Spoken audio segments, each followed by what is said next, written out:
पल्लवी आप सभी का ग्राम सेवा न्यूज चैनल में तहे दिल से स्वागत करती हूँ। ग्राम सेवा न्यूज चैनल महाराष्ट्र में भिवंडी, शिरडी, सूरत, नासिक, सोलापुर, बेंगलोर इन सभी शहरों में गुजराती के साथ साथ मराठी, तेलुगु और हिंदी माध्यम के द्वारा प्रसिद्ध हुए। आज ही ग्राम सेवा न्यूज चैनल को सब्सक्राइब करें, शेयर करें और लाइक करें।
Wait.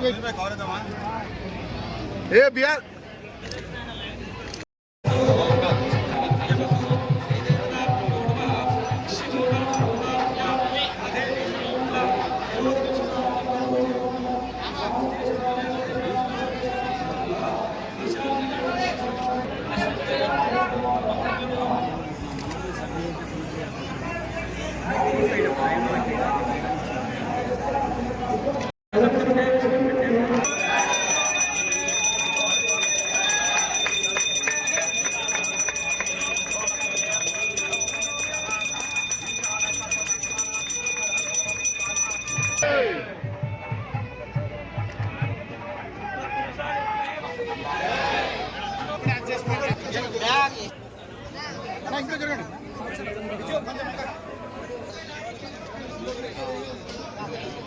నా కొంచెం జరగండి ఫోన్ ఎవరన్నా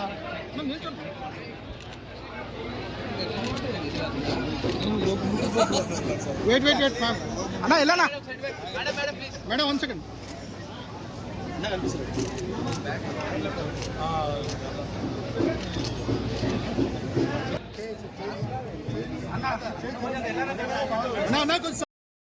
ఈరోజు రాష్ట్ర వ్యాప్తంగా దేశవ్యాప్తంగా వినాయక చవితి పండుగ జరుపుకుంటున్న అందరికీ కూడా వినాయక చవితి శుభాకాంక్షలు తెలియజేస్తా ఉన్నాను. ముఖ్యంగా మన బాలాపూర్ వినాయకుడికి ఉన్న ప్రాధాన్యత ప్రపంచవ్యాప్తంగా మనందరికీ తెలుసు. ఉత్సవ కమిటీ నిరంజన్ రెడ్డి గారి టీం అందరికీ కూడా అభినందనలు తెలియజేస్తా ఉన్నా. ఎప్పుడు చేసినా కూడా ప్రశాంతంగా జరిగేటట్టు వేలాది మంది ఇక్కడ భక్తులు వచ్చినా కూడా వాళ్ళందరికీ అసౌకర్యం లేకుండా బాగా ఏర్పాట్లు చేసిన టీం అందరికీ కూడా సహకరించిన అందరికీ అభినందనలు తెలియజేస్తా ఉన్నాను. ఆ విఘ్నేశ్వరుడి ఆశీస్సులు అందరి మీద ఉండాలని మనస్ఫూర్తిగా కోరుతా ఉన్నాను. ఏ కార్యక్రమాన్ని ఏ పూజ మొదలుపెట్టినా మొదటి పూజ అందుకునేటోడు విఘ్నేశ్వరుడు. ఎలాంటి విఘ్నాలు రాకుండా ఏ కార్యక్రమం తీసుకున్నా దిగ్విజయంగా పూర్తయ్యేటట్టు దీవించమని మనస్ఫూర్తిగా కోరుతూ ఉంటాం. ఈ సందర్భంగా కూడా ఈ రాష్ట్ర ప్రజలందరూ సుఖ సంతోషాలతో ఉండేటట్టు, ఎక్కడ కూడా ఇబ్బంది లేకుండా ఉండేటట్టు అందరినీ దీవించమని ఆ విఘ్నేశ్వరుని కోరుకుంటా ఉన్నాను. మొదలుపెట్టే ఏ కార్యక్రమం అయినా ఇక్కడికి వచ్చి ఆయన సన్నిధిలో కోరుకుంటున్న ప్రతి ఒక్కరు కోరికలు నెరవేరేటట్టు, వాళ్ళకి విఘ్నాలు రాకుండా ఉండేటట్టు కాపాడమని ఆ వినాయకుడిని కోరుకుంటూ, అదేవిధంగా నిమజ్జనం రోజు కూడా మొదటగా మన బాలాపూర్ వినాయకుడే మొదలు ఇక్కడ నుండి స్టార్ట్ అవుతూ ఉంటాడు. అంత ప్రాధాన్యత మన బాలాపూర్ వినాయకుడికి ఉంది. ఈ ప్రాంతం శాసనసభ్యురాలుగా నేను ఉండడం అనేది నేను పూర్వజన్మలో చేసుకున్న పుణ్యంగానే భావిస్తాను. నిజంగానే వినాయకుడు, మన బాలాపూర్ వినాయకుడు ఉన్న ప్రాంతానికి నాకు సేవ చేసే భాగ్యం కలిగించిన వినాయకుడికి ప్రత్యేకంగా ధన్యవాదాలు తెలియజేస్తా ఉన్నాను.